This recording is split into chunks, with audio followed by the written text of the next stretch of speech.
Jay here for Stretford Paddock. This is the Paper Talk. As you can see, we're in the studio. We are live. So get involved in the chat and the comments. Going to be talking about all the latest Manchester United news. And as always, lately, I'm going to be talking about Carlos Baleba. What is the latest with him? What is happening with his transfer? Are Manchester United going to get that deal done this summer? We will be getting into all that. Also, there's a story about alternatives. Manchester United looking at maybe a potential plan B if we can't get the Baleba deal done.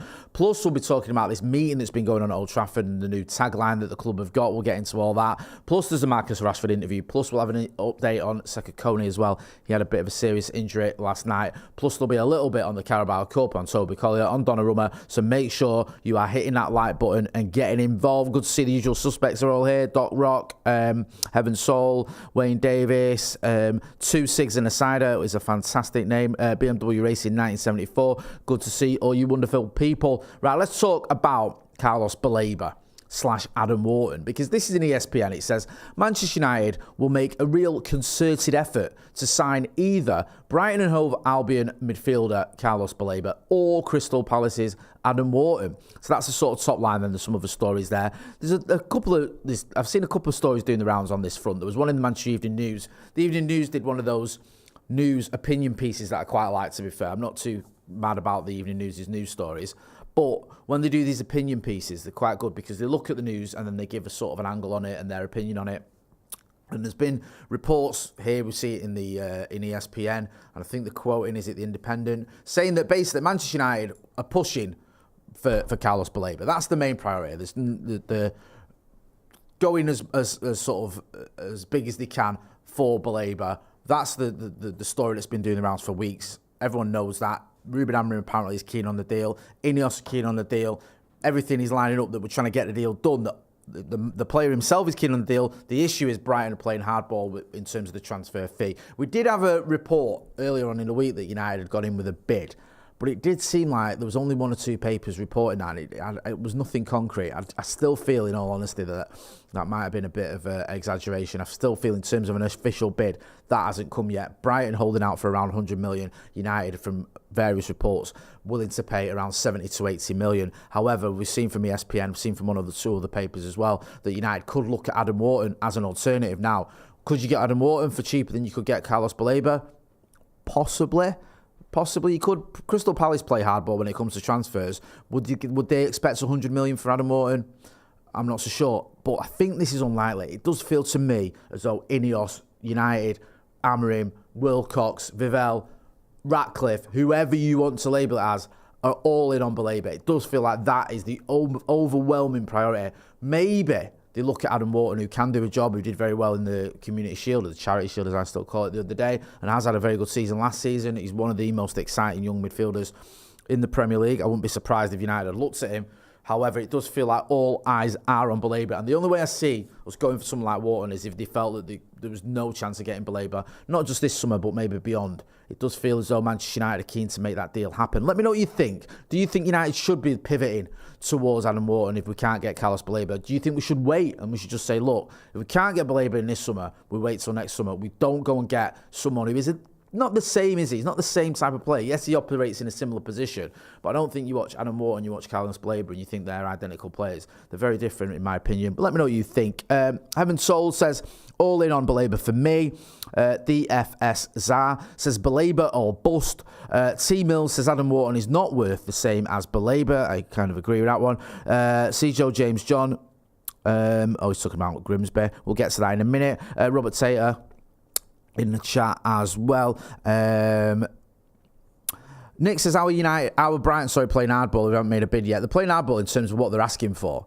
The United have done this thing which we always do now, where we've spoken to the player and then we start putting feelers out on how much it's going to cost if the player is willing to come to Manchester United. And all the reports are that Brighton are not willing to sell Carlos Baleba for anything less than around 100 million. So we know that we're going to have to pay big money to get him. Can we get away with not paying 100 million? I think we can. I think we can get away with paying closer to maybe 75 million with 10 million add-ons, something like that. Maybe 80 million, 10 million add-ons. Let me know what you think. But it's not going to be cheap. That's for certain. And I don't think United want to go in with a bid of say 70 million or whatever if that's a million miles away from what Brighton are asking for. Brighton are in a pretty strong position. They've sold João Pedro. They've got a bit of dough. They do sell players, but they don't sell players on the cheap. They tend to get decent money for them. You look at what they got for Caicedo. So we'll have to wait and see what happens with this one. I do feel though Manchester United can get this deal done. I don't know. I just feel like it's United have sort of gone about the business this summer where every player we've been linked with, we've got. Like, when I say linked, I mean properly linked with. I don't just mean like some of the stories we've had linking us with everyone. I mean, when you look at it, you knew we were in for Mateus Cunha. We got that deal done straight away. It was a buyout clause. Yes, we tried to spread the payments out for 5 years. Wolves said no. It's got to be 2 years. That's in his clause. So we did it. Then we went to the Brentford move with Brian Mbeumo. We got that deal done. Okay, it dragged out a little bit, 4 or 5 weeks, whatever it was, but we got it done. A fee that wasn't extortionate. It wasn't cheap, but it wasn't extortionate. Then the Benjamin Sesko one was done in felt like a matter of minutes. As soon as we were linked with him, we got him. I think that was expedited by the fact Newcastle were in for him as well. Now we're in for Carlos Baleba, and there's obviously real interest there because United were letting people know we're in for Carlos Baleba. Yes, it's going to cost a lot of money, but United must have an inkling of that. They must have known when we were trying to get Carlos Baleba or when we were letting people know we're in for him that we're not going to get him on the cheap. So it makes me feel like this deal could get done. Oh, sorry, yeah, Deja Vu says apart from Delap, that's a good point. We did try and get Liam Delap. What happened with that one, we spoke to a few people about this, I think the sort of the insinuation was that he was going to come to Manchester United or he was willing to come to Manchester United. Chelsea threw their hat into the ring. Talks with Liam Delap and Manchester United didn't go great from what I heard. So that threw a bit of a spanner in the works, and that could happen with other players as well. But that's the one transfer someone's pointing out that we did go for. There was no denying we went for Liam Delap. We wanted him, but we couldn't get him over the line because Chelsea obviously offered him a better deal, and he went for that one. Let's talk about the Manchester United meeting. Laurie Whitwell has tweeted, exclusive, Omar Barada addressed United staff at Carrington announcing 3 new core values to work to. Badge. It's all about the badge. Get the badge in. Yeah. Bravery. Spirit. Everyone got a water bottle with the motto on. That's nice. People gave feedback, majority constructive, some critical of regime. So you need these conversations, don't you? You need to be honest about where you're up to. I mean, badge, bravery, spirit, fine, if that's what you want to do. I'm not really bothered, to be honest with you. And you got to stick it on a water bottle and dish it out to everyone, fill your boots. We'll see whether, Ineos are going to be successful, whether Barada's going to be successful. He's certainly got a pedigree of what he did at Manchester City. And if that's what he's trying to use this sort of motto to remind everyone of what Manchester United are about, then fair play. During the staff meeting, Ruben Amorim praised Bruno Fernandes for turning down much more money at Al Hilal and said why he loves Carrington's new main building. Jason Wilcox credited Benjamin Sesko for accepting a lower Manchester United salary than an offer at Newcastle. So some positive things coming out of that. Nothing wrong with praising Bruno Fernandes and praising Benjamin Sesko. What we like to hear. Very excited going into the new season with the signings we made. I think Ruben Amorim as well as manager will do much better this season. But yeah, badge, bravery, spirit. Yeah, get that tattooed underneath your eyelids. Yeah, that's what United are about now. We're about badges, we're about bravery, and we're about spirits. James McGrogan says, Jay, would you rather take Wharton for less? No, I'd rather have Baleba. Personally, I like Adam Wharton. I think he's a good player. I think he'll do a job for us. But I think we can get the Baleba deal done, and I'm all in on that now. I've got to that point where I kind of feel like I'd be disappointed if it didn't happen. Colin Wilmot, who's been a member of the Academy for 46 months, fantastic support, says, did Cobby sign a contract extension, Jay? I've not seen any update on that for a while. I haven't either, so I guess he'd know, unless I've missed it. There was reports, one that I think about a year ago, about 6 months ago, that he was holding out for big money. But I think most of the people I've spoken to and the reporters we've spoken to say that's not the case. Kobbie Mainoo isn't like holding out for silly money. He loves playing for Manchester United. He wants to stay at Manchester United. And there's I think the feeling from the club and from Kobbie Mainoo's camp is there isn't an issue here of getting him to sign a new deal. It's not like it's a difficult one. We'll see though. Sudipta Chakraborty says we need both ideally, and Bruno should have been sold. I don't know what you're talking about there in terms of we need both. Is it saying Wharton and Baleba? I think if we can get Baleba, then why would we have needed to sell Bruno Fernandes? I mean, we've not got Baleba now. You might go, well, we haven't got him, and if we had sold Bruno, we could have got him, maybe. But if we get Baleba, you look at it, you go, okay, went out, bought Cunha and Mbeumo, Sekou and Baleba, and kept Bruno Fernandes. That's the best of both worlds to me. And also, don't underestimate how difficult it would be to replace Bruno Fernandes. He's easily our best signing post Sir Alex Ferguson. Up to now, other players may turn out to be better. But we've had so many signings where you go, okay, yeah, this one's a banker, this one's definitely going to work out. And they haven't done. Bruno Fernandes has been phenomenal. Ayash Varma says, Bruno is the perfect libero partner for Baleba. Fraser Hampson says, we would be screwed without Bruno. I agree. Let's talk about Marcus Rashford. So Marcus Rashford's given this interview to, is it The Rest is Football? I think it is. He says, when Fergie was in charge, not only the principles for the first team, but the whole academy set up, you could pick players from 15 years and they'd all understand the principles of playing the Manchester United way. You see it with any team that's been successful over a period of time. They have principles that any coach that comes in, any player that comes in, has to align to these principles or be able to add to these principles. Whereas at times I feel like United have just been, we're hungry to win, so we'll always try to adapt and to sign players that fit this system, but it's reactionary. If your director's always changing, you can't expect to be able to win the league. Oh, sorry, directions. Be able to win the league. Yeah, you might win some cup tournaments, but it's because you do have a good coach and you do have good players and you have match winners in your team. You're not there by accident. Yeah, we've been way below where we deem United to be, but then if you take a step back, which I've been able to do, especially over the last 6 months, what do you expect? People say we've been in a transition for years. To be in a transition, you have to start the transition, so it's like the actual transition's not started yet. We went on to say, when Liverpool went through this, they got Klopp, they stuck with him, they didn't win in the beginning. People don't remember his final few years when he was competing with City and winning the biggest trophies. To start a transition, you have to make a plan and stick to it. So this is the thing that I feel. It's not easy because if it's not going well, the fans demand change. But this is where I speak about being realistic, with what your situation is. I feel like we've had that many different managers and different ideas and different strategies. In order to win, you end up in no man's land. I mean, I agree with pretty much everything he said there, Marcus Rashford. I don't think he's saying anything where you go, what you're on about, that's ludicrous. However, the caveat I will add to all that is, Ruben Amorim came in. Ruben Amorim wanted Marcus Rashford to train, to show a certain level of professionalism in a certain way, and he didn't do that.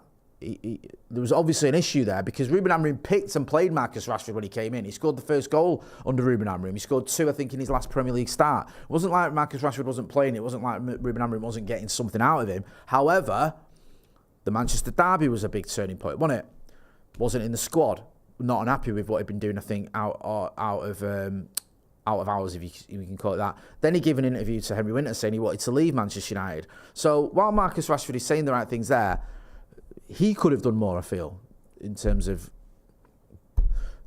helping the coach out, helping the manager out, doing what was asked of him. He's one of the senior players now, and it pains me still that Marcus Rashford, it didn't work out with him. I think he had to go. I'm not saying he should have stayed. I think it was right for him to go to Barcelona, for both for him and for Manchester United. It's just sad because he's, 27 years old, 28 years old.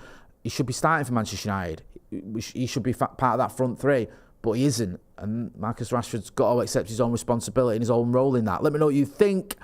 Loads of people saying, pretty negative things about Marcus Rashford, although someone makes a good point here. Matt Wicks literally carried us on a broken back. I remember that when we had damaged vertebrae against Wolves and he played anyway. There was a lot to like about Marcus Rashford, and I hope history's a little bit kinder to him than the recent sort of comments have been, because I think a lot of people have turned against him.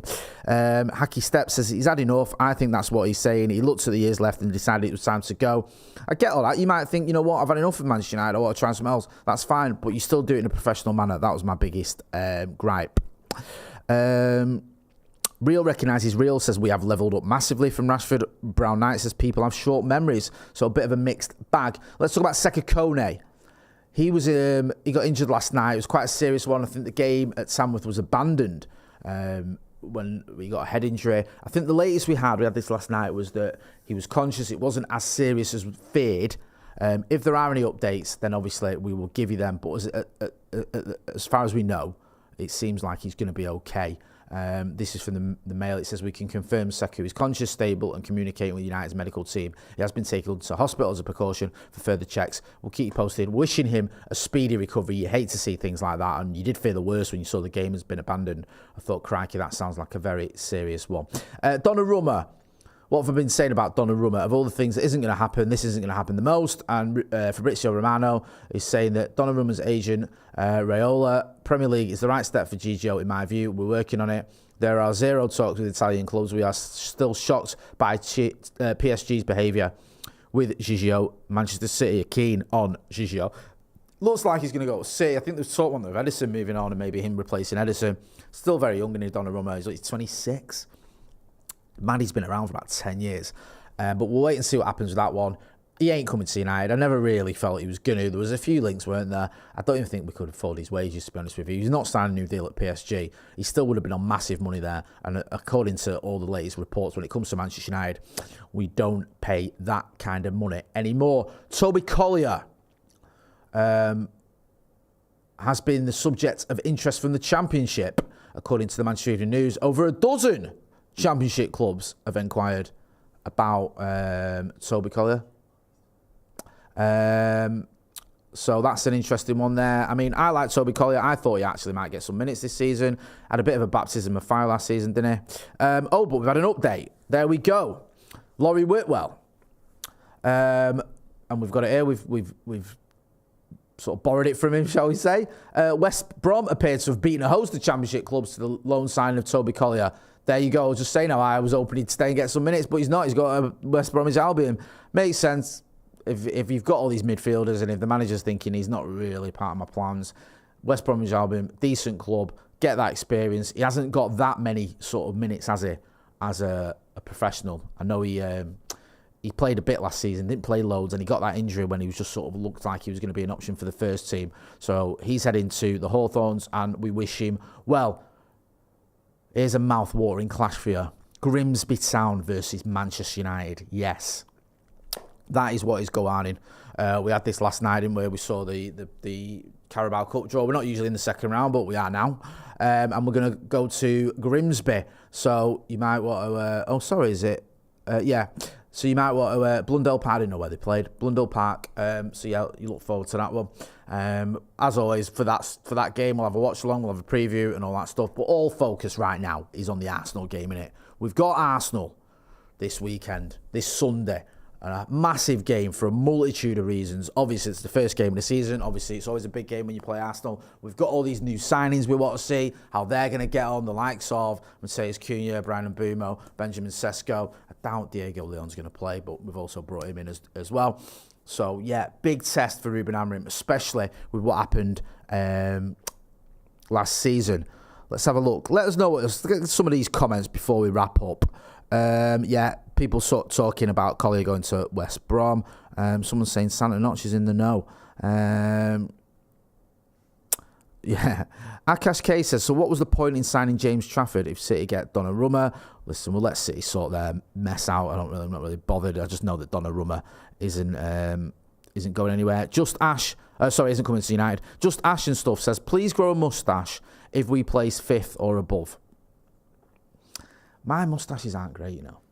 Do you know, they look like a 14-year-old's moustache. It's not like a big, thick, proper one. Do you know what I mean? It's a bit like half-hearted. But I'll tell you what, if we get Champions League football, yeah, fine, I'll grow a moustache for you. I'll do it next summer. Don't forget, we've got more content coming up on the channel as well. We've got Off the Bar. I think Adam McCullough's coming in for that one. That's going to be up later on today. We've also got, we're going to be looking ahead to the Arsenal game, mentioned that. We're going to be previewing that one. Me and Joe Smith are going to do the preview for that. So make sure if you're not doing so already, you hit like, share, and subscribe, and give us a follow on all our socials too. I've been Jay Moy. This has been The Paper Talk. Thanks for watching.